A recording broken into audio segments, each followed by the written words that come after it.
Hi there, we're Chris and Jen. We're a couple of hardworking Canadians, and where we live, the weather is cold 6 months of the year. We own a boat and absolutely love boating. The season is short, and because of Chris's work, many years the boat didn't even go in the water. One of the other things we love to do is diving. My happy place. We dreamt of a place where we could move the boat and eventually retire. Chris did a lot of research, and we found what we think is the perfect place for us. We bought 5 acres of untouched jungle on a floodplain in a developing country. Crazy, right? And even though we were told there is a road, we later found out there isn't. Now what? Faced with this huge problem of no road access, we worked really hard for a solution, and we eventually found one. We were presented with an offer to buy 6 additional acres from our neighbor, and we went for it. September 13th, 2017. Today is the day that we embark on the trip of a lifetime. We are doing this! Our boat now playing has been kept in Lake Huron, one of the Great Lakes, and more specifically in Georgian Bay, home of the best freshwater boating in the world. It was time to leave. In fact, the time was weeks ago, but as all boaters know, we were delayed. Boat work. We authorized the marina to rebuild an engine in February, and here we are in the middle of September. No time for a sea trial, as we need to make it into the rivers just outside Chicago in less than 6 weeks. Our initial plan was to run to Monument Channel, about 30 miles north where the boat has been so often. The beauty, and sometimes exciting and even crazy times we have spent there. The boat is called Now Playing for a reason. But because the water was like glass, we decided to bypass Monument and head straight for the Bustard Islands over 100 miles away. They're opening the bridge at Little Current for us. We spent a few days in the beautiful North Channel, then we continued on. Our first detour happened almost right away, as when we called US Customs to clear into the country, they asked about our cruising permit. They instructed us to just head up to Sault Ste. Marie to obtain one, as it would mean every time we stopped in the States, we only were required to make a phone call to check in, no inspection. We spent a few amazing days waiting for the permit, and then we were on our way again. Next stop, Mackinac Island. What an awesome place. We would have to come back here sometime. This journey was an epic adventure. I will link to Jen's blog in the comments if you are interested in all the exciting details. But this video series isn't really about the journey, so I'm going to try and tell the whole story in 2 episodes. So far the boat had been running great. But as we left the island, we had a major problem and had to limp across to Mackinac City to deal with a major fuel leak. Our fuel leak repaired, we were on our way again. Heading under the Mackinac Bridge was amazing. Running way behind, we bypassed so many great towns. The boat cruises at 18 knots or roughly 20 miles an hour, so we could easily do 100 miles in a day. Here we go. Jen's at the helm. She's 10 and 2 in case something jumps out in front of her. I, on the other hand, steer with a foot and a finger. How's it going over there, little Lawler? Everything seemed great as we attempted a 150-mile passage to Chicago. But we broke down again. Bad fuel, and we lost one of our 2 engines. We limped into Racine, Wisconsin, and tried to enjoy the area as much as we could. Finally fixed, we were off to Chicago for 3 days of fun.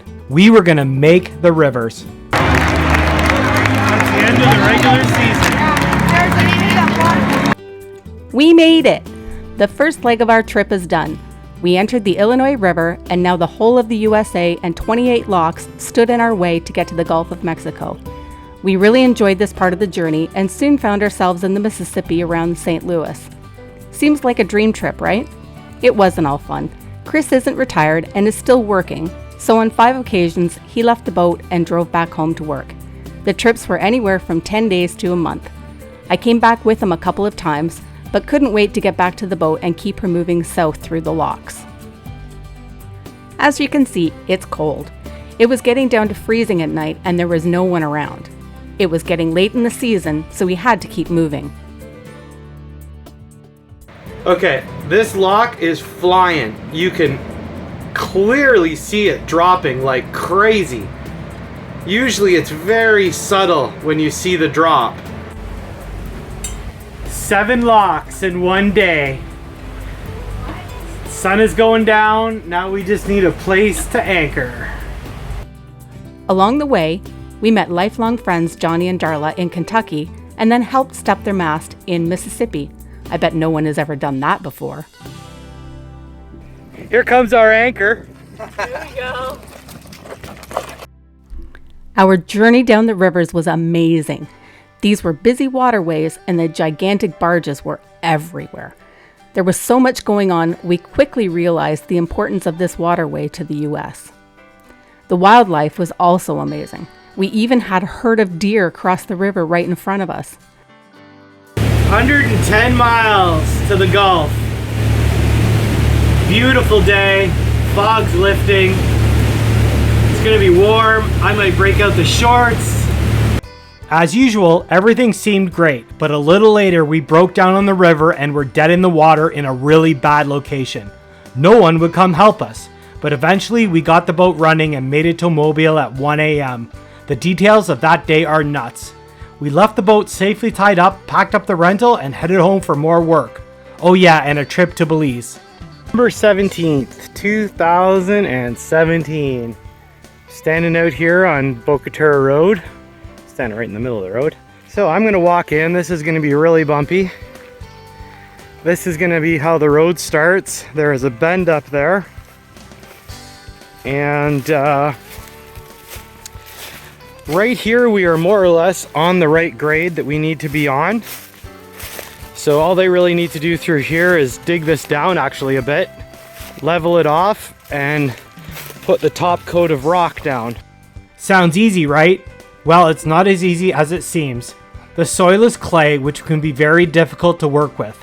I still face challenges every day from the soil. This stretch of driveway took 2 attempts to make solid, but we have our driveway in. I basically have spent this trip clearing, figuring out what I'm doing, staking. If you look at the stakes, I have marked the bottom with a ribbon that will be the height we actually raise the property to. And if you look down here, the tree that looks like the slingshot will actually come down, and this is where the power will run in. We'll run in right through here, over to the property line right there, and then continue down. This stretch of driveway will be over 600 feet long, but it connects the 5 acres with a road, and that means we have a legit property. And they had insane amounts of rain this year. This property would have been under 18 inches of water at one point this year. The whole entire thing, this 5 acres back here. So we're gonna raise up a lot of it. The plan is to dig ponds and use the fill to raise the property and improve the drainage of the whole area. The rear of the property is always wet, and so that was a natural spot to start the pond. And you can see the trees are really starting to fill out nicely. This was an absolute mess back here. And with some selective removal, we've left quite a few of the large sea grapes and other mayflowers and trees like that. And they're really starting to fill out nice. I'm walking right down the middle of the road now. Again, over here on the right is if you look at that sea grape right there, that is on the island, and so is that large tree over there. Just over to the right here, the pond comes in pretty close, almost equal to where I'm standing, and then loops around back just in front of that beautiful large mayflower over there. And that's where we will get the majority of the fill.